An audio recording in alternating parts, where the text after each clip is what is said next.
శంకర అవి పిలిచే పూలు మొత్తం నుంచి అందరూ చల్లండి.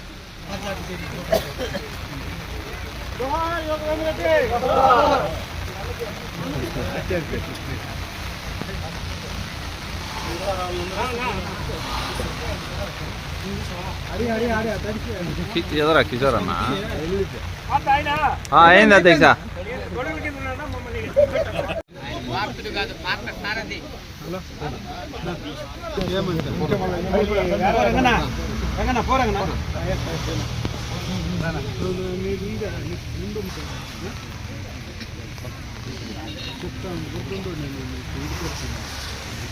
జయరామరెడ్డి కోదండ వెంకరెడ్డి వాళ్ళు వీళ్ళు లేడీస్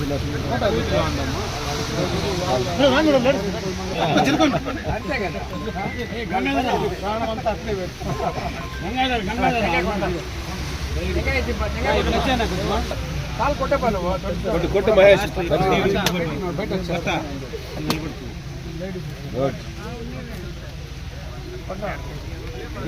జయ కొట్టు జయ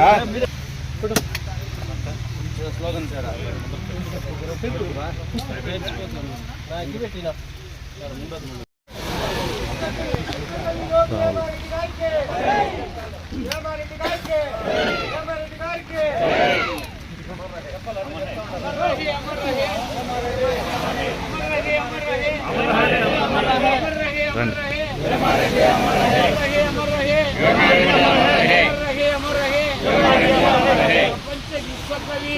ప్రపంచ నాటువంటి తెలుగుదేశం కాదు, తెలుగు వాళ్ళకి కాదు, ఆయన ప్రపంచ విశ్వకవి అయినా కాబట్టి ప్రపంచానికి ఎన్ని విషయాలు చెప్పాడు.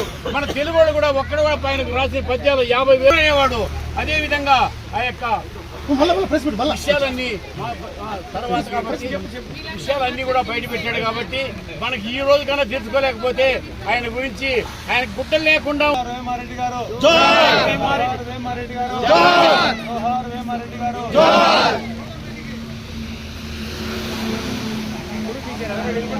గొడుగు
ఏం మాట్లాడుకుంటూ వెళ్ళిపోతున్నావా?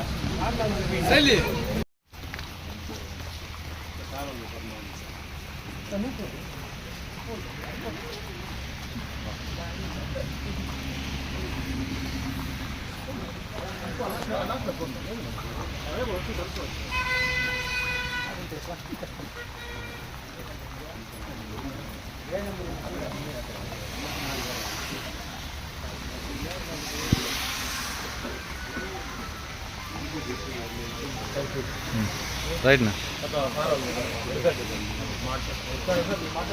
యోగి వేమారెడ్డి గారి జయంతి సందర్భంగా ఈరోజు స్థానికంగా ఉన్నటువంటి కవులు రచయితలను సత్కరించాలని నిర్వాహకులు వారు తెలియజేసిన వెంటనే మనకు స్థానికంగా ఉన్నటువంటి కవులు రచయితల్లో మనకు రెడ్డి ప్రకాష్ అశోక్ గారు మనకి ఈ కవితల పోటీలో బహుమతి పొందారు. వారు కథలు రాశారు, కవితలు రాశారు. ఆల్ ఇండియా రేడియోలో కూడా ప్రసారం అయ్యాయి. రాష్ట్ర స్థాయిలో కవిత బహుమతి పొందినటువంటి వ్యక్తి రెడ్డి ప్రకాష్ అశోక్ గారు. అదేవిధంగా వారిని సత్కరిస్తున్నారు. కుమారస్వామి రెడ్డి గారు, ఆ సారు ఇంగ్లీషు తెలుగులో ప్రావీణ్యులు, కథలు రాశారు, కవితలు రాశారు, ట్రాన్స్లేషన్ చేశారు, ఎంతోమందికి ఇంగ్లీష్ విద్యాబోధన చేశారు. అనువాదకులు, కవి, రచయిత వారు కుమారస్వామి రెడ్డి గారిని సత్కరించాల్సిందిగా కోరుతున్నాము. శ్రీమతి గండికోట వారిజ గారు కవయిత్రి, కథా రచయిత్రి, రాయలసీమ కథా రచయిత్రులు కథా సంఘంలో కూడా అదేవిధంగా ఆమె రచనలపైన కూడా విశ్వవిద్యాలయాలు కూడా పరిశోధన జరుగుతున్నాయి. ఆర్టిస్టు, పెయింటరు, ఫోటోగ్రాఫరు, కవయిత్రి శ్రీమతి గండికోట వారిజ గారు, వారిని సత్కరించాల్సిందిగా కోరుతున్నాము. అదేవిధంగా డాక్టర్ మల్లిచెట్ల దేవేంద్ర గారు పలమేరు పత్రుల తరపున అందరికీ పరిచితులు, కవి, కథకులు. అదేవిధంగా తలుపు అని ఒక అద్భుతమైన కథను రాశారు. ఆల్ ఇండియా రేడియోలో వాళ్ళ కథలు ప్రసారమయ్యాయి. డాక్టర్ మల్లిచెట్ల దేవేంద్ర గారు, వారిని కూడా సత్కరించుకుంటున్నాము. బాలకృష్ణ గారు ఆయన సహజ కవి బాలకృష్ణమూర్తి గారు అనర్గళమైన ఉపన్యాసము వెళ్ళినటువంటి వ్యక్తి. రాష్ట్ర స్థాయిలో అనేక సాహితీ కార్యక్రమాలు కూడా పాల్గొన్నారు. బాలకృష్ణ గారు కూడా ఈ సత్కారాన్ని స్వీకరించాల్సిందిగా కోరుతున్నాము. ఈరోజు ఈ కార్యక్రమాన్ని ఏర్పాటు చేసిన నిర్వాహకులకి, అదేవిధంగా అమర్నాథ్ గారికి, ఇతర నిర్వాహకులందరికీ కూడా హృదయపూర్వకంగా ధన్యవాదాలు తెలియజేస్తున్నాం. బీసీ వెల్ఫేర్ తరఫున మరి నిర్వాహకులకి, అదేవిధంగా వారికి కూడా సార్కి సత్కారం చేస్తున్నారు. అదేవిధంగా ఈ సత్కారాన్ని స్వీకరించాల్సిందిగా కూడాను సార్కి ఆయన మనకి సోమశేఖర్ సార్ వచ్చి మనకి ఏమంటే అనేక అవార్డులు తీసుకున్నారు. జిల్లా కలెక్టర్ గారి దగ్గర కూడా అనేక విధాల జిల్లా స్థాయిలో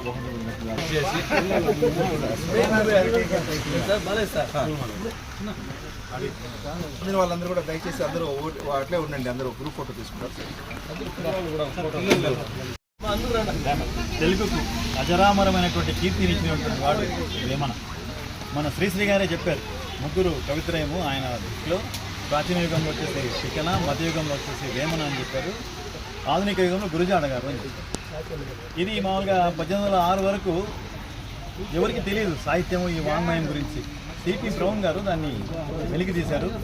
తర్వాత దాన్ని లాటిన్లోకి, స్పానిష్ భాషలోకి విశ్వవ్యాపితం చేశారు. మన సాహిత్య అకాడమీ వాళ్ళు, కేంద్ర సాహిత్య అకాడమీ వాళ్ళు వేమన సాహిత్యాన్ని అంతా కూడా, వేమనకు సంబంధించినటువంటి జీవిత చరిత్ర, ఆయన రచనలకు సంబంధించి ఒక పుస్తకాన్ని 14 భాషల్లోకి అనువాదం చేశారు. ద్రవిడ భాషలు అన్నింటిలో కూడా ఈరోజు వేమనకు వేమన విశ్వవ్యాపకమైనటువంటి ఒక ప్రజాకవి. ఆయన స్పృశించని రంగము, ఆయన స్పృశించనేటువంటి విషయమే లేదు. జీవితానికి సంబంధించినటువంటి 360 డిగ్రీల మొత్తం గోళాన్ని ఆయన సృష్టించారు. అరుదైనటువంటి తాత్వికత కలిగినటువంటి వాడు.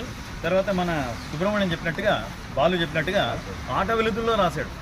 ఒక పెద్ద సులభమైనటువంటి రీతి, పామరుడికి అర్థమవుతుంది, మేధావికి అర్థమవుతుంది, తాత్వికుడికి అర్థమవుతుంది. ఆయన స్పృశించని రంగం లేదనే దాంట్లో నా ఉద్దేశం ఏమంటే,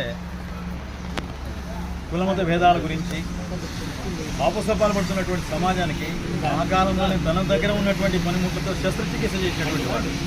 అప్పటికీ ఇంత ఆధునికత, ఇంత భావ సంచారము ఇంత లేదు.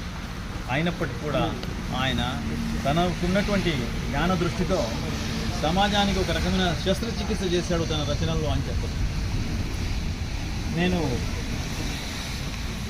మొదటికి ఒక 4-5 పద్యాలు నేను రాసుకొచ్చాను. యాక్చువల్లీ నేను ఇంగ్లీష్ స్టూడెంట్ని, తెలుగు అంటే బాగా ఇష్టము. యోగి వేమన గారు తెలుగు సాహిత్యంలో సృష్టించినటువంటి రంగం అంటూ ఏది లేదు. ఏ రంగంలో తీసుకున్నా ఆయనదంటూ ఒక ప్రత్యేకమైనటువంటి శైలి ముద్ర కనిపిస్తుంది. ఆట వెలది పద్యాలను ఈటెలుగా మలిచి సమాజంలోటువంటి కుళ్ళును, అసమానత్వాన్ని, అన్యాయాన్ని కడిగి పారేసినటువంటి గొప్ప వైతాళికుడు యోగి వేమన గారు. అలాంటి యోగి వేమన గారి గురించి అందరూ తమ యొక్క వేషధారణ గురించి చెప్తుంటారు. ఆయన గోచిపాత కూడా లేదని.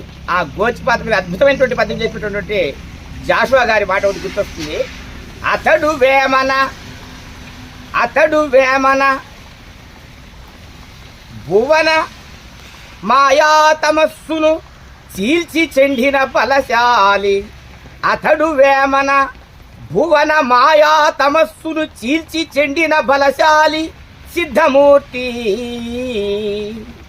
సకల సామ్రాజ్య మోహ పిశాచమును గోచిపాతకు బలిగొన్న ఘనుడు. సకల సామ్రాజ్య సుఖభోగంబులను సకల సామ్రాజ్య భోగ పిశాచమును గోచిపాతకు బలి ఇచ్చిన ఘనుడు. విసిగి వేసారి తిరిగి వీధుల్లో యాసువుగా కూసినటువంటి కొన్ని కోతలే లోక ప్రసిద్ధమైనటువంటి నీతులై ఇప్పటికీ ఒప్పారుచుండు. కాబట్టి శ్రీశ్రీ లాంటి మహాకవులు సైతము ప్రాచీన యుగములో తిక్కన, మధ్యయుగములో యోగి వేమన, ఆధునిక యుగంలో అనేక ఆధునిక అడుగుజాడలకు గురుజాడ అప్పారావు గారి యొక్క గొప్పతనాన్ని తెలియజేస్తూ మధ్యయుగములో వేమనకు మించిన వాడు లేడు అని శ్రీశ్రీ అంతటి గొప్ప మహాకవే సెలవిచ్చారు.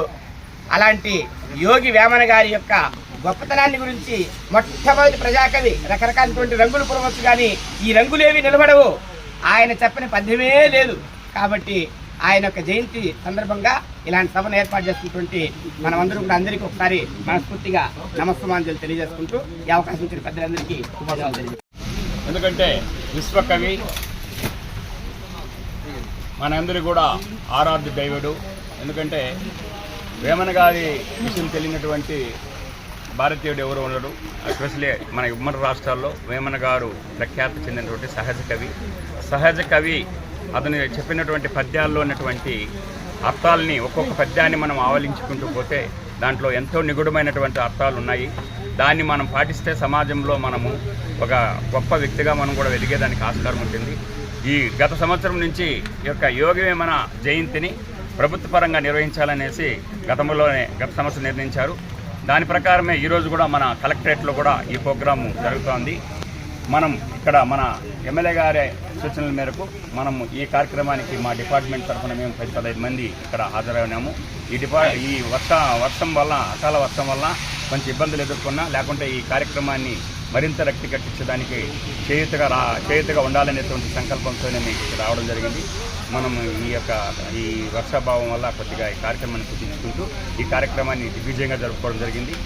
ఈ వర్షం లేకుండా పోతే ఈ వర్షం వల్ల ఇవ్వడం జరిగింది. ఈ కార్యక్రమాన్ని నిర్వహించినటువంటి మన కార్యనిర్వాహాధికారి అయినటువంటి అమర్నాథ్ గారికి ప్రభుత్వం తరఫున మరోసారి ధన్యవాదాలు తెలుసుకుంటూ మా డిపార్ట్మెంట్ తరఫున కూడా మేము ఆయనకి నివాళులు అర్పిస్తూ జై యోగి వేమారెడ్డి గారు, జై వేమారెడ్డి గారు అమర్ రహే.